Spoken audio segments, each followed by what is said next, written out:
One exercise book, one pencil, one pen can go a long way. As Ignite Youth Organization, it is one of our priorities to discourage the youth from indulging in drug abuse.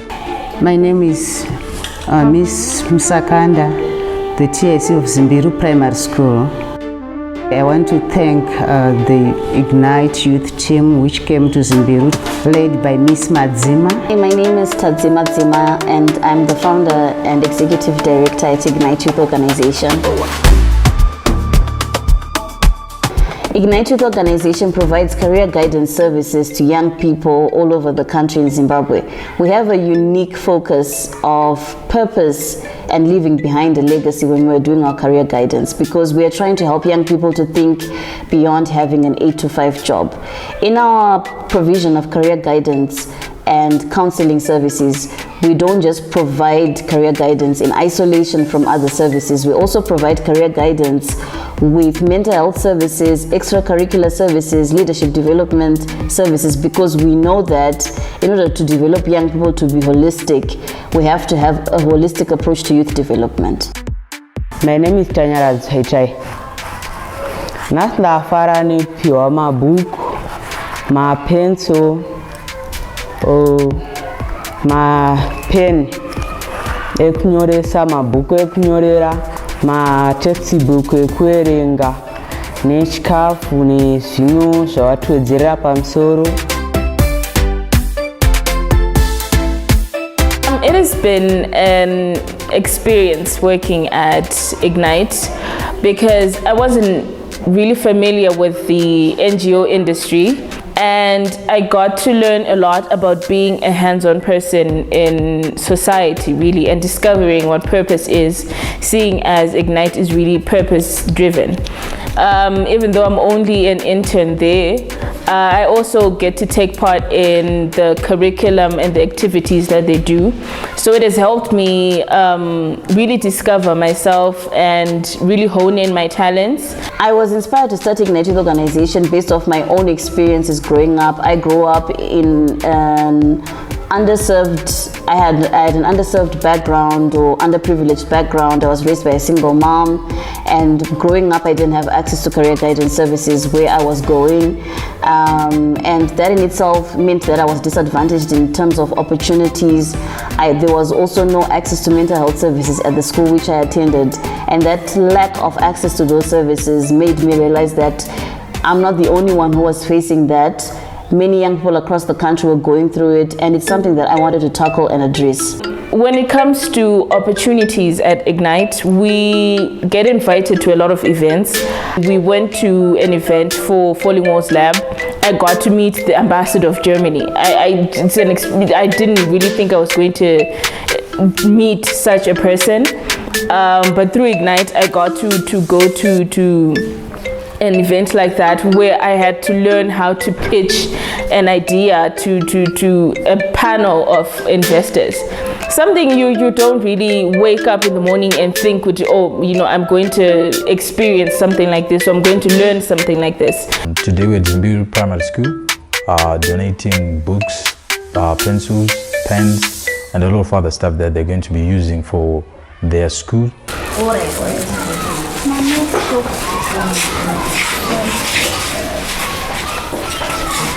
It's been an honor to be part of this journey where we go into marginalized societies such as this one, and making sure that children have access to quality education. They have books that they have to use, and I believe that as a youth, partaking into such programs and initiatives is pivotal. Why? Because we learn leadership skills, and not only leadership skills, we learn to give back to the community. I came here in 2005 as a student teacher, and in 2008 I came back again as a qualified teacher.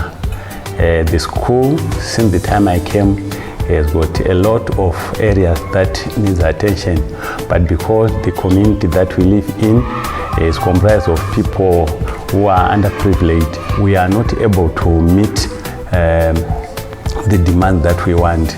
Number one, classroom accommodation. We have got over 2,000 kids here who share very limited classroom accommodation. We've got hot seating from ECD to grade 7.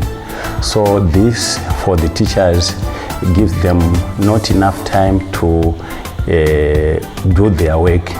Number 2, we are in dire need of furniture for the 2,000 plus kids who make the school. We also need furniture for the teachers. Hatiri kukurudzira kuti musave munotora zvinodhaka nekuti zvinobva zvatikanganisa health yedu. But kuti munhu aite madrugs, tinofunga futi kuti ko chii chakazoita kuti munhu atange kuita madrugs. Saka ndo zvatinodhila nazvo isu seorganization.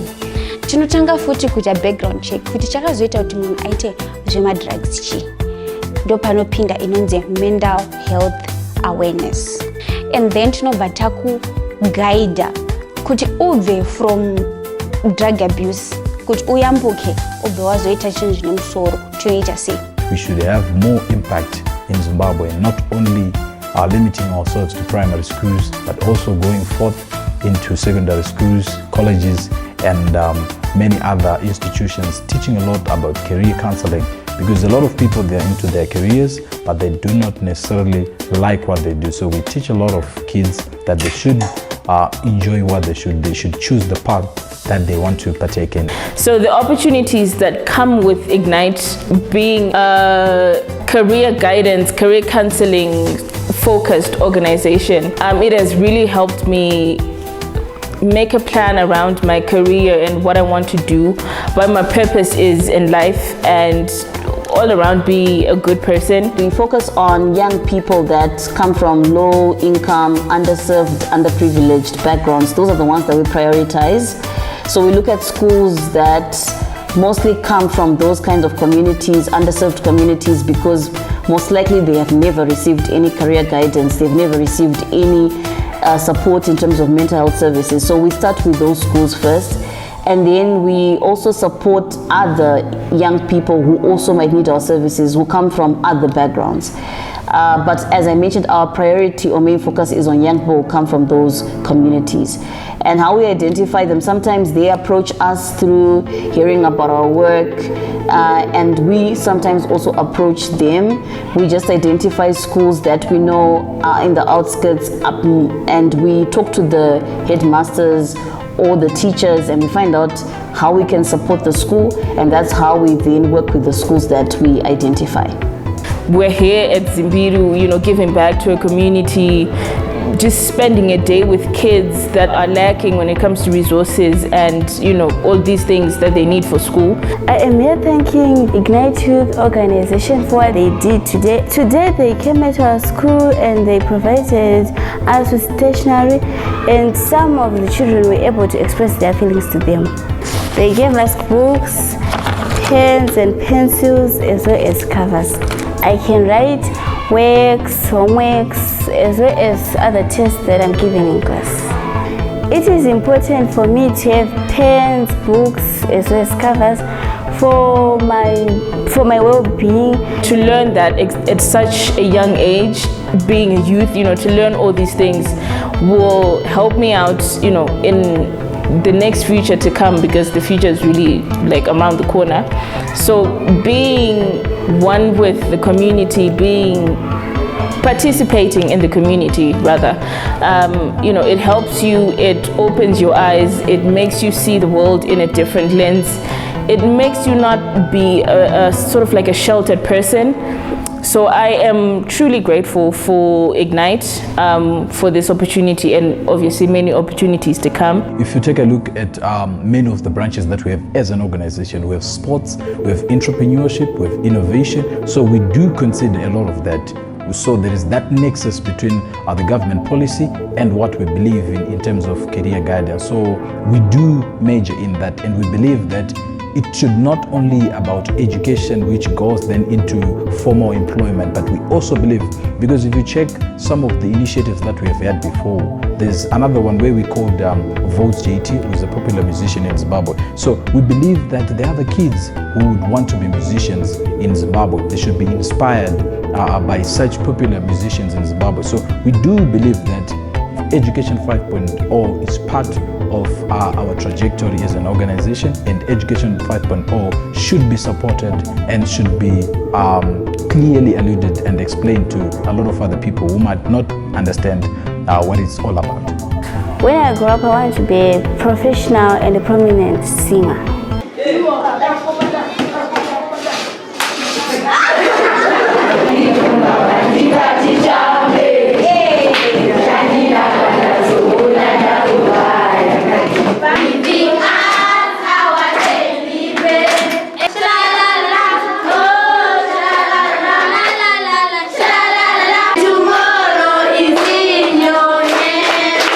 The 18 to 19-year-olds, the teenagers, we provide a school outreach program that mostly focuses on career guidance, career counseling, and mental health services, which are mostly aimed at helping young people identify career paths as they're transitioning from high school into either college or the world of work. So the career guidance there is mostly focused on them as they are moving into university. What career choice should they choose? What degree should they study? What college should they go for? So we're helping them to identify colleges, universities that they can go for based off what their passion, their interest, their strengths, their skills.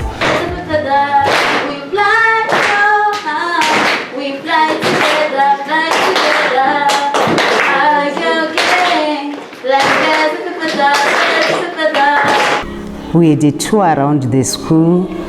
We started with the ECD play center. We got into the ECD classroom and they met the teacher there.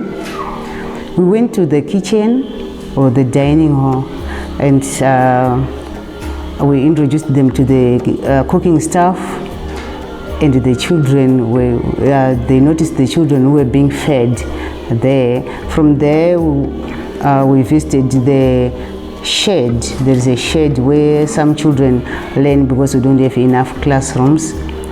Then we showed them the school garden. From the school garden, we showed them around the classrooms and the toilets. We even showed them the disabled block toilets. Then we got into a classroom where they met the children who needed assistance. From the 20 to 25-year-olds, mostly they are already in university and they've already maybe selected certain parts. Some of them are confident about what they've selected, some of them are not. So the career counseling that we support them with at this point is mostly around, are you confident with what you chose? Can you pivot? Can you change? If this is what you want to do, how are you going to transition from college to the world of work? What are the skill sets that are required for you to transition properly and become a successful young person, whether it's business or whether it is going to be working? So we're preparing them for the world of work when they are moving from college to the workforce. And that can also be business. It can also be running an initiative of their own. It doesn't always mean that they're going to go and work for someone. We also need water. You find that for the 2,000 kids, the water that we have, it might be limited at some time. We find that we are without water for some days, especially when ZESA is not there. So we need maybe a bore or two to service our school. We also need to have the ground that was availed by the local leadership to have it leveled. Right now we cannot use it because there are pits there, there are anthills there, which make the whole place inaccessible for our sporting activities. We are a powerhouse in sports in the area, so we need to have the ground leveled and maybe have some facilities for the ground to be used, like the showers there, like the lawn to be planted there. We also need, as a school, some computers. We have only 20 computers, so our classes are comprised of plus 50 kids, so it makes them very hard for the teachers to carry out the activities. So if we could have 20 or more computers to add to the available that will make the whole thing easy for us. And then those who are from 25 to 30 are usually already working, or they are looking for work. They've graduated, and so they're at that point in their lives where they are now looking for something that can help to sustain them. So with those young people, we help them with how do you identify careers, how do you position yourself for work, how do you put together a good CV, how do you put together a good cover letter, a good bio, and we help them to identify mentors who can help them in their career paths, mentors that are peer mentors, and also professional mentors who are within the fields that they are looking for. Children were given stationery by the Ignite Youth team, and they were very thankful. From there, they were also given refreshments to take home. Inside that classroom, a few activities were done. Children were being asked the questions about their career, more about career guidance. Then they were asked to imitate some of the workers they meet in the community. The children were given stationery. Today we were at Zimbiru Primary School, a school that we have been partnering with for the past 5 years when it comes to reaching out to young people in this community at this school and helping them to get access to the resources that they need school-wise. One of our core programs as an organization is called Ignite Hope, and that program focuses on outreach, reaching out to communities that are underserved and making sure that we're helping them get access to resources that can help these children to succeed. So in addition to career guidance, we also make sure that we fundraise and help the kids to get school supplies that they need in order for them to be able to do well in school, perform well at school. And today we're here doing a donation, a stationery donation, which we've done in the past at Zimbiru Primary School, and we're happy to see that, you know, the kids that we have served in the past are doing well, and some of them have gone ahead and are now doing well even in the sports that they do. Our 10-year goal generally as an organization is to be able to impact more schools like Zimbiru, because our focus is really on schools that are from underserved communities, to be able to see those schools get access to the resources that they need for those kids to thrive and to be successful. So we are hoping that in 10 years we'll be able to have reached more than 15 schools. So we started the organization in 2018. We've been to more than 15 universities across the country and 10 schools across the country. We've impacted more than 30,000 young people since we started in 2018. This is 30,000 young people across the country. We have footprints currently. By footprint, I mean that we have our organization branch in Harare, in Mutare, and Bulawayo. So that's how far we've gone so far since we started. We are having disadvantaged pupils who might fail even to have an exercise book to write on. And some pupils might even drop because they don't have enough funding for fees and other requirements. So it's very important for people to come and identify such pupils so that they are motivated to learn. You find that in other areas, some pupils might go as far as the university from the help given to them. It's very important. We want to thank you for the gesture.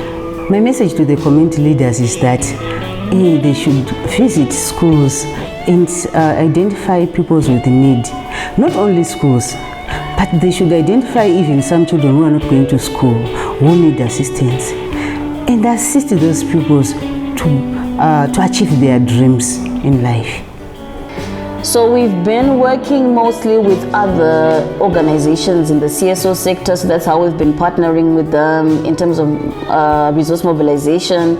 So if we find an organization that shares our values and also wants to make a difference in the lives of young people through career guidance, life skills, leadership, mental health, we work with them so that we go into the communities. So we have partnered with a number of organizations. What we've done mostly is just resource mobilization, sharing resources in order for us to reach out to these young people, and just calling out. Most of them have just been individual donors, people who just find that they want to support our work through our website, through our social media channels, through our contacts, and then they just reach out to us and say, hey, we want to support you. And also part of it has been largely self-funded by me as the founder of the organization. So I would say that when it comes to people wanting to partner with us, we are very open to that. We are open to working with people that want to see young people reach their full potential and whose focus is on impact and making a difference in the lives of young people, and those who share our values. And so if they want to join us, if they want to partner with us, they can simply reach out to us on our website, they can contact us on our social media pages, or they can call us, and they can just visit our website, which is www.igniteyouth.co.zw, or they can call us on 0774 965 999. And we'll be more than happy to partner with them and show them how we can work together to make a difference in the lives of young people. Our focus is holistic, and because we know that there's certain things that can happen that can stop a young person from reaching their full potential. So when we're doing career guidance, we don't do it in isolation just as career guidance, because a young person's habits, strengths, and weaknesses can affect how far they can go in life. And so when we're looking at a young person holistically, we're also looking at things like that, where their decision-making skills. How are they making decisions about themselves? What kind of groups are they hanging around with? What kind of friends are they surrounding themselves with? And what kind of influences are they surrounding themselves with? Because that can determine how far they can go.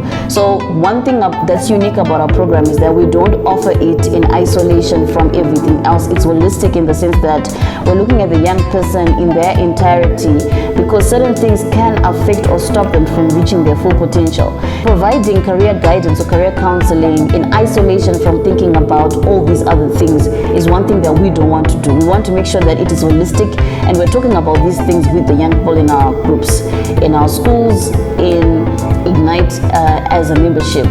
And what we've done is we've got a focus on drug and substance abuse. We know that it's a national priority right now because many young people are affected by this.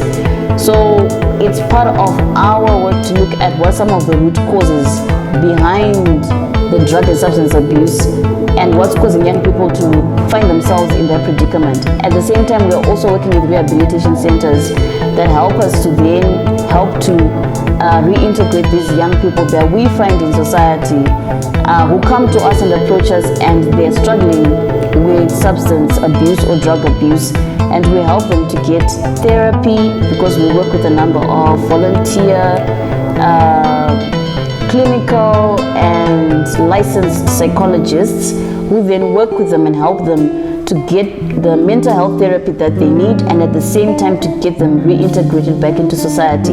Sometimes just therapy is enough, sometimes they have to go to a rehabilitation center, but usually it is the individuals that we work with who are experts in the field who then determine and decide to what extent, what kind of intervention is required when it comes to that young person. And then when it comes to things to do with HIV, AIDS, and we also work with organizations that focus on sexual reproductive health rights and helping young people to understand how that decision making can affect their lives. So we do actually have a focus in our girls program, because we have a number of programs that we run. One of them is focused on young women, and we have a focus actually on teen moms as well. So we work with teenage moms and we help them to also bounce back from the setbacks that come with becoming a teenage mother. So we help them to learn how to get back to school, how to learn a skill, how to gain back their confidence. and also sexual and reproductive health is also part of what we train those teen moms on, because they're able to better take care of themselves, make wiser choices when it comes to their bodies, and then be able to successfully reach their fullest potential. So those are some of the initiatives that we run when it comes to issues to do with drug and substance abuse, as well as sexual and reproductive health. I got to attend a Echosystem taping. I'm studying media. I didn't really understand what it took, how it worked really behind the scenes, and I got to see that for myself firsthand. It was such an experience. So again, I am truly, truly, truly grateful for these opportunities that are here now and that are going to come later. We should always be nice to one another and be thankful for whatever others are doing for our society. And I believe that as Ignite Youth, we'll create a lot of these initiatives, and not only in Domboshava, but in many other areas of Zimbabwe.